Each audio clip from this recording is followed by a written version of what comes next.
존경하는 김영주 위원장님 그리고 선배 동료 의원 여러분, 경기 의왕과천 출신 더불어민주당 이소영 의원입니다. 오늘 의왕 왕곡초등학교 6학년 학생들도 방청석에 와 있는데요. 의미 있는 시간이 되기를 바랍니다. 내가 지금 좋은 세상을 만들고 있는 것이 맞나? 아니면 양극단의 증오 정치 한편에 서서 우리 사회를 병들게 하고 있는 것은 아닌가? 나는 지금 유익한 정치를 하고 있는 것이 맞나? 아니면 무익하거나 유해한 정치를 하고 있는가? 아마도 저를 포함한 많은 의원들이 이런 자괴감에 종종 빠질 거라 생각합니다. 특히 저의 경우 3년 전 함께 영입되어 비슷한 고민을 나눠온 또래 의원이 며칠 전 불출마를 선언하며 새로운 정치를 만들지 못한 자책감과 증오 경쟁으로 뒤바뀐 절망적 정치 현실에 대한 무력감을 털어놓을 때 저 역시도 속으로 같은 고백을 할 수밖에 없었습니다. 만일 선거제도를 바꿈으로써 절망적인 우리 정치 현실을 조금이라도 나아지게 할 수 있다면 반드시 그 길을 가야 한다고 생각합니다.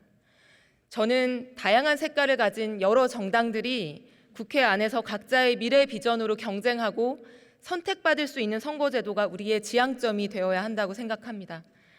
그러나 쉽지만은 않아 보입니다. 지난 나흘간 저는 동료 의원들에게 비슷한 표정을 읽었습니다.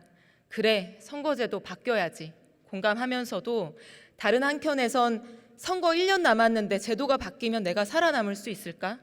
그런 걱정이 되는 것도 사실일 거라 생각합니다.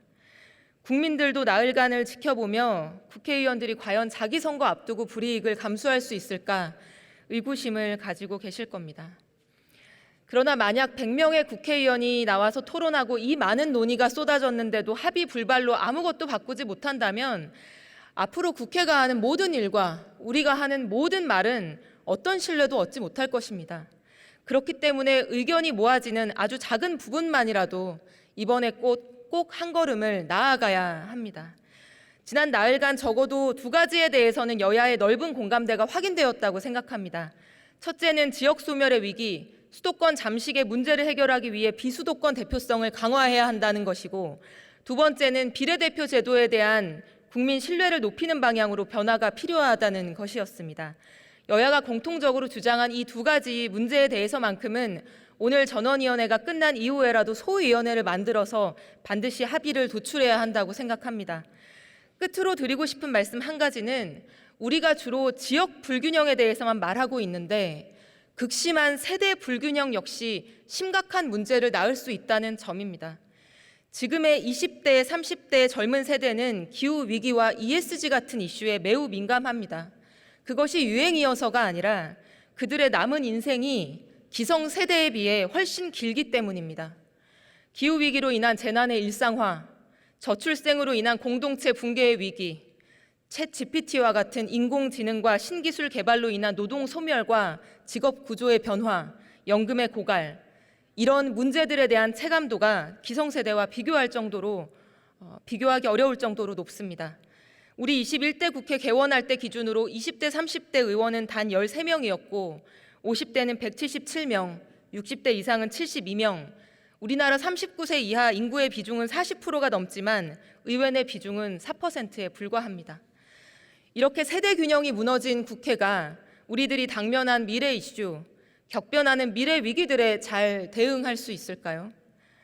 여러 의원님들 지적하신 지역 균형뿐만이 아니라 세대 균형을 조금이라도 회복할 수 있는 제도 개선에 대해서 우리가 고민할 필요가 있다고 생각합니다. 우리 정치 문화상 여전히 젊은 세대가 소선거구제 안에서 지역 대표로 선출되는 것은 매우 어렵기 때문에 비례대표 의석을 지금보다 더 늘려서 일부 비례 의석은 말씀하신 지역 균형을 위한 권역별 비례대표 의석으로 배분하고 나머지 비례 의석은 세대 다양성과 정치적 소수자의 의회 진출을 가능케 하는 기존의 전국구 의석으로 활용하는 것이 바람직한 방향이라고 생각합니다. 경청해 주셔서 감사합니다.